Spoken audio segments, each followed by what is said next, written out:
Sidang Jumat rahimakumullah, marilah di siang yang penuh keberkahan ini, di hari yang penuh kemuliaan ini, di tempat yang disucikan ini, marilah sama-sama kita bersyukur kepada Allah Subhanahu wa taala dan senantiasa bertakwa kepadanya.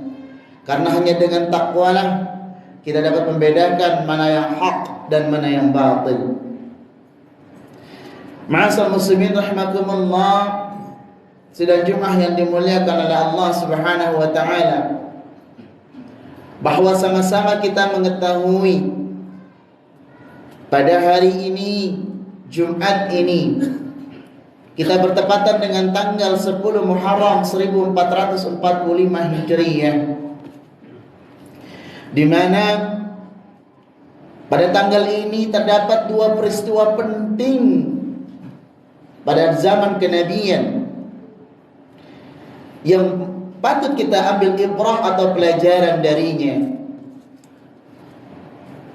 Peristiwa yang pertama adalah bahwa setelah Allah menyelamatkan Nabi Nuh alaihissalam dengan berlabuhnya dan diselamatkan dari banjir yang besar. Dan peristiwa kedua pada tanggal ini Allah menyelamatkan Nabi Musa alaihissalam dari serangan Raja Fir'aun, dan Allah penenggelamkan sehingga Fir'aun meminta taubat pada saat itu, namun Allah belum menerimanya karena taubatannya bukan taubat nasuha, melainkan taubat putus asa. Sidang jemaah rahimakumullah, marilah momentum Muharram ini kita ambil pelajaran untuk bisa bertahan dalam kancah kehidupan dakwah. Jemaah sidang jemaah rahimakumullah, dari dua peristiwa ini yang sangat penting, Al-Khatib mengambil kutipan dari perkataan Khalifah Ali bin Abi Thalib. Ia pernah menyampaikan dalam sebuah riwayat, dikisahkan dalam khutbahnya, ia pernah menyampaikan bahwa hari ini adalah hari diet bagi kuda-kuda dan esok hari pacuan. Maka barang siapa yang membiarkan kudanya kenyang dan makan sepuasnya, esok ia tak mendulang apapun selain kekecewaan. Sulit memahami ada yang mengejar surga atau berlari menghindari api neraka tapi sambil tertidur. Kutipan dari riwayat dari khutbah Khalifah Ali bin Abi Thalib. Ma'asal muslimin rahimakumullah, hidup ini adalah puasa panjang di celah-celah kenikmatan dunia yang beragam dan mungkin melimpah ruah. Ada kebahagiaan yang dirasakan oleh semua orang yang berpuasa.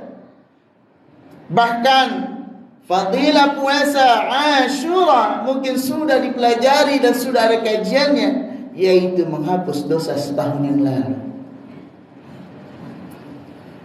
Maka kenikmatan orang yang berpuasa adalah saat berbuka dan saat berjumpa Allah. Berbuka yang selalu membawa kegembiraan dalam hidup ialah ketika terjadi futuh atau kemenangan sesudah perjuangan berat. Ma'asal muslimin rahimakumullah, peristiwa pertama Nabi Nuh alaihissalam, betapa besar perjuangan beliau, panjang tahun yang ia rasakan untuk berdakwah sehingga merasakan kemenangan yang Allah berikan di saat orang-orang meremehkan. Bahkan ketika bangun perahu yang pegah, 950 tahun ia berdakwah, Allah berikan kemenangan. Tentu memberikan kabar gembira dan kadang memberikan kabar tanbih, peringatan bagi masyarakatnya, bagi umatnya.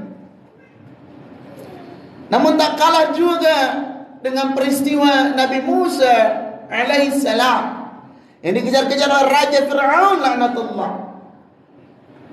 Berapa lama ia berdakwah dan berjuang untuk survive, bertahan dalam kancah kehidupan dakwahnya. Belumlah lagi nabi-nabi yang lain. Namun yang bertepatan dengan 10 Muharram adalah Nabi Nuh dan Nabi Musa alaihissalam. Ma'asyiral muslimin rahimakumullah. Lalu disindir oleh perkataan Khalifah Ali bin Abi Thalib tentang kiasan untuk mereka yang ingin berkuda, berpacu, hendaklah kudanya berpuasa terlebih dahulu. Ini gambaran bagi kita ketika kita ingin mengejar surga, ingin menikmati surga, mana mungkin kita dapatkan dengan berpuas diri dengan dunia. Ma'asyiral muslimin rahimakumullah. Maka setidaknya ada 3 cara untuk selalu semangat dalam bertahan di kehidupan dunia ini. Yang pertama adalah keyakinan yang mendalam tentang kesungguhan Allah menciptakan manusia dan alam semesta, bahwa itu bukan main-main. Mereka selalu menghayati kehidupan sebagai suatu kontrak yang mereka harus bayar tanpa pernah merasakan bayaran mereka cukup pantas untuk menebus sedikit saja nikmat yang Allah berikan. Wa in ta'uddu ni'matallah la tuhsuha. Ketika kita menghitung-hitung nikmat Allah, kita tidak bakal bisa menghitungnya. Bahkan antara nikmat dengan ujian dan musibah yang Allah berikan, niscaya lebih banyak nikmat yang kita dapatkan dari Allah Subhanahu wa taala. Maka keyakinan yang mendalam dengan kesungguhan bahwa Allah menciptakan kita bukan untuk main-main. Wa ma khalaqtul jinna wal insa illa liya'budun. Dan yang kedua adalah ma'asyiral muslimin rahimakumullah, yakin bahwa kerja keras untuk mendapatkan surga Allah adalah kerja keras anak kandung dari prestasi yang harus dilakukan.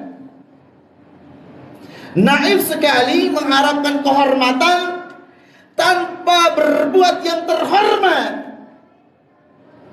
Kita mengharap sebuah kedudukan, sebuah kehormatan, tapi tingkah laku kita tidak terhormat. Kita mengharap surga, surga tempat orang-orang yang terhormat, tapi tingkah laku kita sungguh bukan tingkah laku orang-orang yang terhormat. Dan yang ketiga, yakin hidup di dunia berkelanjutan sampai ke alam barzah, dan akhirat adalah kenyataan, bukan khayalan yang samar-samar atau hafalan yang diulang-ulang lalu diyakini sebagai hakikat iman yang menyelamatkan. Karenanya etos kerja, etos akhirat adalah ruh beramal.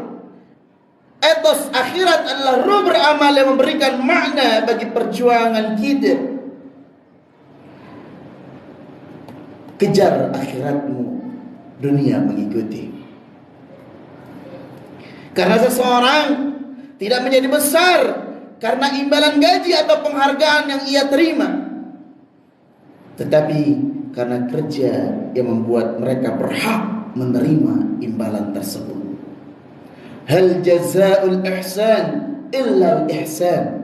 Tidak ada balasan kebaikan kecuali kebaikan pula. Surat Ar-Rahman ayat 60. Wallahu a'lam bishawab.